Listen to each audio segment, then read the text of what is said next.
बोलिए वैष्णो मैया की जय। भक्तजनों, माँ वैष्णो देवी का मंदिर हिंदू मान्यता अनुसार शक्ति को समर्पित पवित्रतम हिंदू मंदिरों में से एक है, जो भारतवर्ष के जम्मू और कश्मीर राज्य में त्रिकुट पर्वत पर स्थित है। यहाँ पर मैया 3 पिंडियों के रूप में गुफा मंदिर में स्थापित है तथा दर पे आने वालों को दर्शन देकर उनके जन्मों जन्मों के संचित पाप कर्मों का नाश कर रही है, उन्हें मुक्ति का फल प्रदान कर रही है। जितनी रोचक माँ के भवन की चढ़ाई है, उतनी ही रोचक माँ के प्राकट्य की पावन गाथा है, जो आज मैं आपको संगीतमय रूप में सुनाने जा रहा हूँ। तो एक बार फिर से बोलिए, बोलिए वैष्णवी मैया की जय।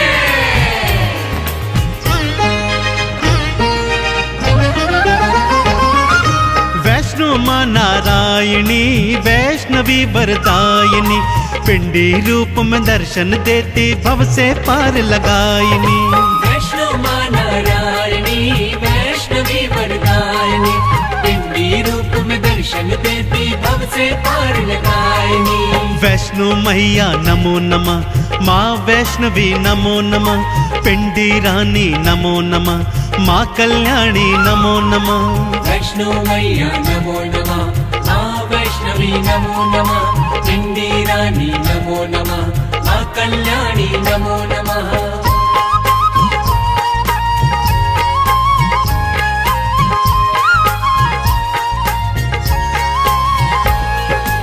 भक्तजनों, माँ के प्राकट्य की गाथा इस प्रकार से है। जम्मू स्थित कटरा जिले में हंसाली नामक गांव था भक्तों। इसी गांव में एक निर्धन ब्राह्मण श्रीधर अपनी पत्नी के सहित रहा करता था। माँ वैष्णो का परम भक्त था भक्तों। दिन रात माँ की भक्ति करता और जो रूखा सूखा मिलता उसको माँ का प्रसाद समझकर माँ को भोग लगाकर स्वयं भी ग्रहण करता। उसके जीवन की बस एक ही तमन्ना थी कि मैं माँ के नाम का जागा करवाऊं और अगले दिवस सारे गांव वासियों को माँ के नाम का भंडारा खिलवाऊं। पत्नी उसकी बात सुनकर कभी हंसती और कभी रोती थी। घर में खाने को अन्न का एक दाना भी नहीं था और उसका पति सोच रहा है पूरे गांव को भंडारा खिलवाने की। परंतु माँ का परम भक्त श्रीधर अपनी पत्नी से कहता, हे प्रिय, माँ ने जागे की और भंडारे की प्रेरणा दी है तो करवाएगी भी मेरी वैष्णवी मैया। श्रीधर ने मन में था सोचा माँ का जागा करवाऊं, जागे के अगले दिन भक्तों को भंडारा खिलवाऊं। पत्नी हंसती बात को सुनकर घर ना अन्न का दाना है और भंडारा खिलवाने को आपने मन में ठाना है। मैया रानी आएगी भंडारा खिलवाएगी, श्रीधर को विश्वास त भक्तों माँ तो लाज बचाएगी। वैष्णो मैया नमो नमः, माँ वैष्णवी नमो नमः, पिंडी रानी नमो नमः, माँ कल्याणी नमो नमः।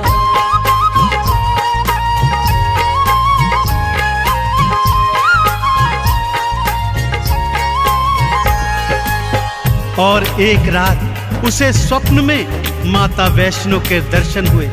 माँ ने आश्वासन दिया कि जा मेरे भक्त, मेरे नाम का जागा करवा और अगले दिन पूरे गांव को मेरे नाम से भंडारा खिलवा।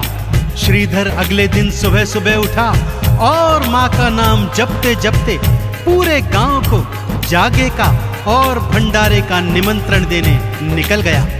पत्नी ने बहुत समझाया कि ये आपका भ्रम है, परंतु श्रीधर पर तो माँ की नाम खुमारी चढ़ गई थी।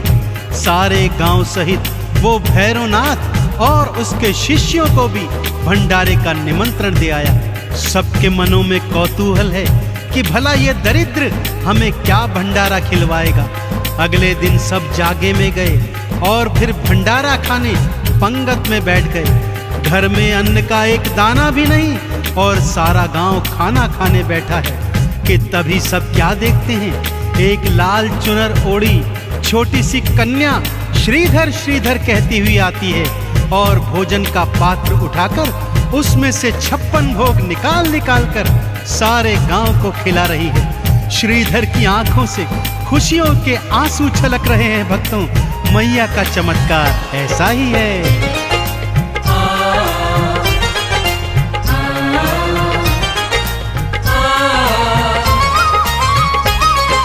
मैया ने अपने हाथों से भंडारा खिलवाया है।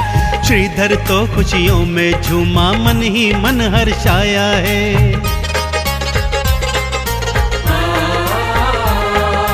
भैरवनाथ भी चेले लेकर भंडारे में आया है। सामने देखा खाना बांटती कन्या रूप महामाया है। हलवा पूरी देख के भैरवनाथ चिल्लाया है। भोजन में खाने को उसने मदिरा मांस मंगाया है। वैष्णो मैया नमो नमः, माँ वैष्णवी नमो नमः, इंदी रानी नमो नमः, माँ कल्याणी नमो नमः।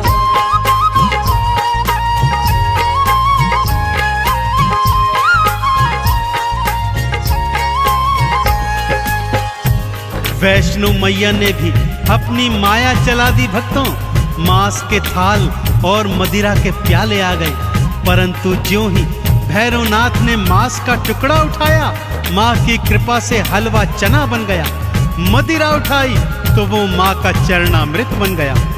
अब भैरवनाथ जान गया था यह कोई मामूली कन्या नहीं, अपितु साक्षात महामाया है। वो जैसे ही माँ को पकड़ने भागा, माँ लांगुर सहित त्रिकुट पर्वत की ओर पवन वेग से भाग निकली। मैया की अजब लीला है भक्तों। माँ और लांगुर आगे आगे और भैरवनाथ पीछे पीछे। दौड़ते दौड़ते लांगुर को जब प्यास लगाई तो माँ ने बाण मारकर धरती से गंगा प्रकट कर दी। आज भी सभी भक्त इसको बाण गंगा के नाम से जानते हैं और यहाँ पर स्नान करके अपने तन के रोगों को दूर करते हैं। आगे चलकर माँ एक गुफा में जाकर छुप गई और लांगुर बाहर पहरेदारी करने लगा।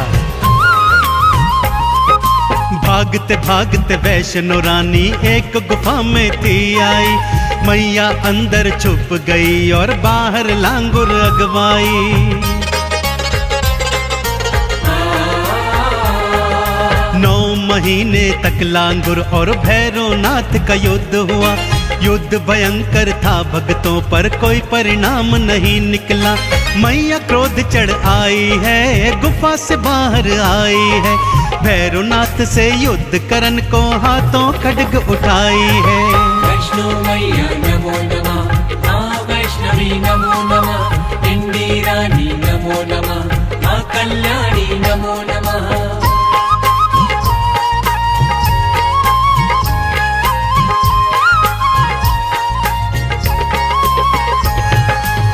जब 9 महीने तक लांगुर और भैरव के युद्ध का कोई परिणाम नहीं निकला तो माँ 9 महीने के बाद उस गुफा से बाहर निकल आई भक्तों। और तभी से उस गुफा को गर्भजून के नाम से माँ के भक्त जानते हैं। बाहर निकलते ही महामाया ने विकराल रूप धारण कर लिया।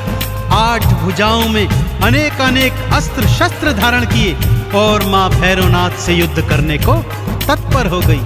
भैरवनाथ को भी माँ के नाम की अलख जग गई भक्तों, परंतु जब तक वो अपने पापों की क्षमा मांगता, माँ ने खड्ग प्रहार से उसका शीश उड़ा दिया।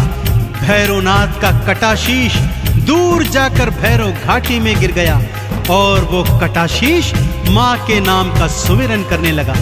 माँ ने भी दयावान होकर उसे अभय वरदान दिया कि जब तक मेरे दर्शनों के पश्चात तेरे शीश के दर्शन नहीं होंगे, मेरी यात्रा का फल संपूर्ण नहीं होगा।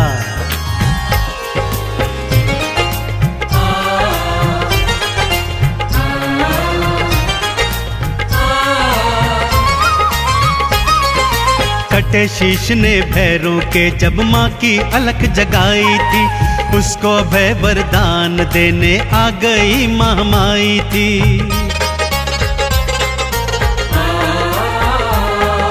जब तक मेरे दर्शन करके तेरे धाम न जाएंगे, मेरे धाम की यात्रा का पुण्य कभी ना पाएंगे। मैया के दर्शन के बाद भैरव घाटी जाते हैं, मैया के भैरव के दर्शन भक्त सारे पाते हैं। वैष्णो मैया नमो नमः, माँ वैष्णवी नमो नमः, इंदी रानी नमो नमः, माँ कल्याणी नमो नमः।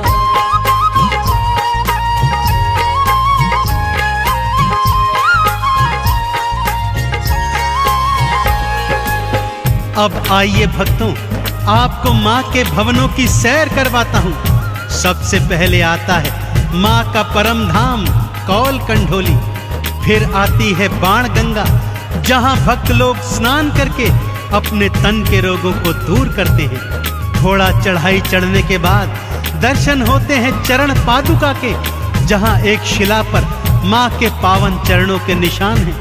भक्त इनका दर्शन करके आगे को बढ़ते हैं तो आती है वो पावन अर्धकुंवारी गुफा, जहाँ पर माँ ने 9 माह तक वास किया था। यहाँ दर्शन करने के पश्चात चढ़ाई थोड़ी कठिन हो जाती है भक्तों, और आगे हाथी मत्थे की सबसे कठिन चढ़ाई के बाद सांझी छत पर भक्त आकर कुछ देर विश्राम करते हैं और माँ के भवनों का दर्शन करते हैं। अब आती है माँ की वो पावन गुफा, जहाँ पर महालक्ष्मी, महासरस्वती और महाकाली पिंडी रूप में एक साथ सभी भक्तों को दर्शन देती है। तो बोलिए पिंडी रानी मैया की।